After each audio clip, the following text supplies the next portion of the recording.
Yeah, I see what you mean. Weren't you teammates at one point with Scott Pruitt in any of your racing? I think I saw a video on Yeah. YouTube with you both. Yeah, so in 2001, just the way it shook down with the Earnhardts of the Rolex 24, we ended up with, given the fact we had 6 drivers already, typically it's 3 per car for the long races.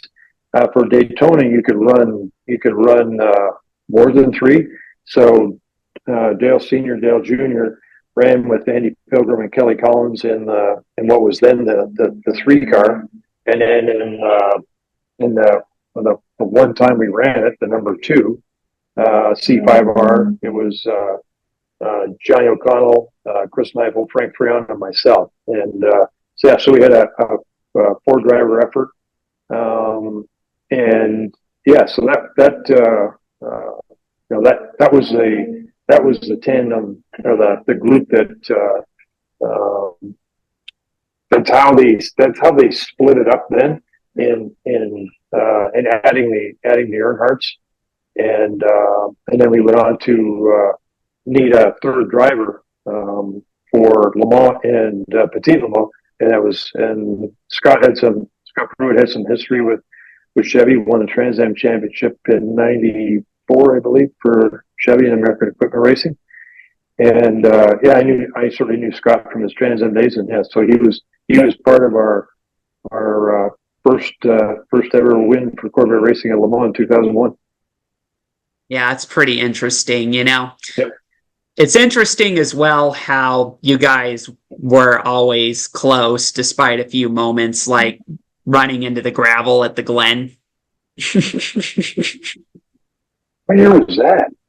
It was 2007, I think, at the Glen. I think okay. you and right. We got into it, Scott Pruitt and I. Okay. Yeah, and 2007. So I would have been driving for Kevin. Yeah. I'll have to check the archives, Doug. It wasn't anybody's fault. Pruitt was a good sport afterwards. He just was sort of like, I think what happened was you were obviously disappointed about the result, and Pruitt was more gracious about it, I think, a little bit, if I remember right, because he was like, I guess that's the way it goes, or something like that. So I think we tangled in turn 10 at the Glen. Yes. Yeah, that may have been my fault. If you're listening, Scott Pruitt. Yeah, Scott. I'll take the blame for that one. Yeah, but at least you won some races. Yes, we did. Yeah, that.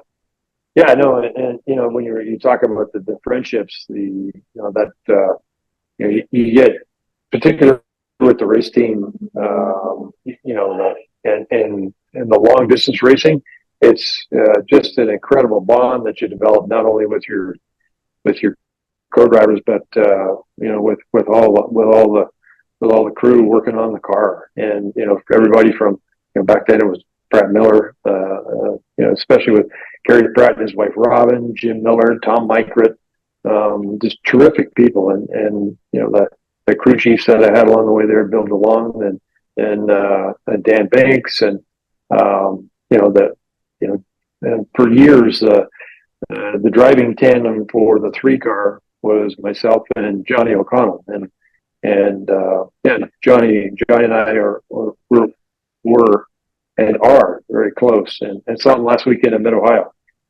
It's just you know, you forever share that bond of success where it's literally blood, sweat, and tears to get to make it happen when you know, with as hard a work as it is to win the long distance races, 24, 12, you know, and again, we got the one that was missing on the Corvette Racing trophy shelf was trophy case rather was Sebring. We didn't get our first class win at Sebring until 2002.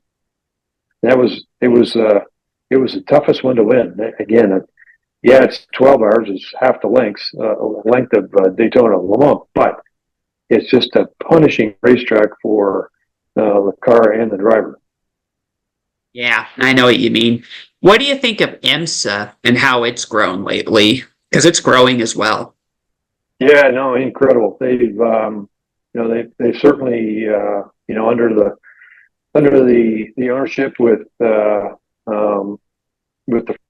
France family, and certainly Jim France, you know, he's got a big influence on IMSA. You know, and IMSA was founded by Big Bill France and John Bishop in I think 68 or 69. So there's you know, Jim has always been a road racer. He did some racing and yeah, no, it's great to see them bring back not only the IMSA name and brand, but also the GTP brand that was so, you know, such a big part of the, you know, the 80s and 90s of IMSA's popularity. And yeah, no, it's great to see. You know, you've got you know, an incredible number of manufacturers involved in GTP as well as GT, and it's only going to get better, and it's great racing to watch.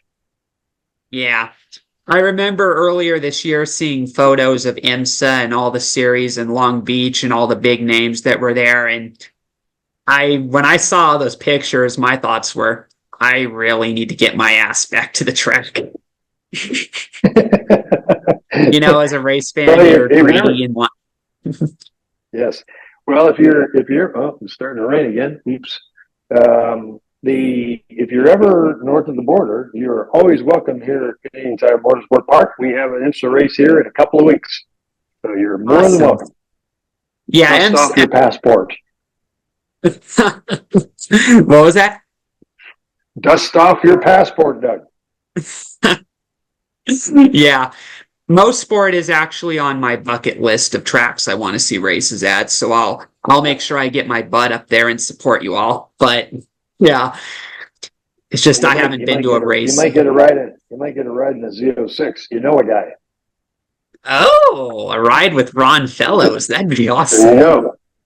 It's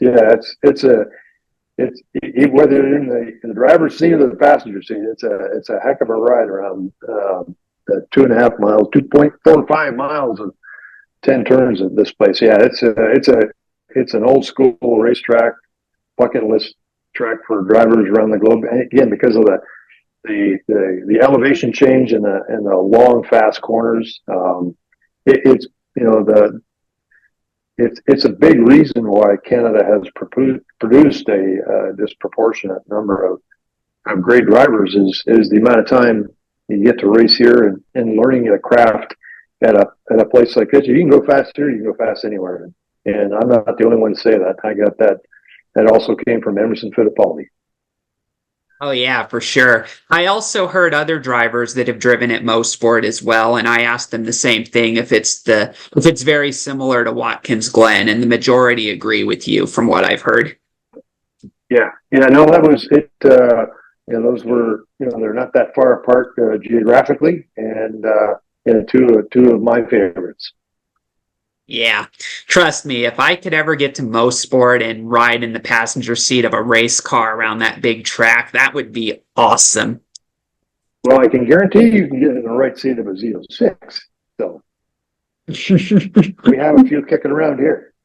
Yeah, definitely. I'll keep in touch with you on that on the 06 one. That sounds a lot of fun. Anytime. Yeah. All right, so that's all I have for now, but I thank you for coming on. Awesome, Doug. Thank you. Thanks for the time. No problem. And I'll keep you posted on when we can record you again for the NASCAR edition of it. That would be fun. Be awesome. All right. Thanks, Doug. No problem. So everybody, go to Canadian Tire Motorsport Track and go to all of the races there to support this guy in the track and Canadian racing. Congratulations to you, Ron, on your Order of Canada achievement, the Canadian member and all that. Yes. Yeah, Yep, awesome. and That was a tremendous honor. Thank you. no problem. And so everybody, we'll see you next time on SFM International. Good job, man. You did it.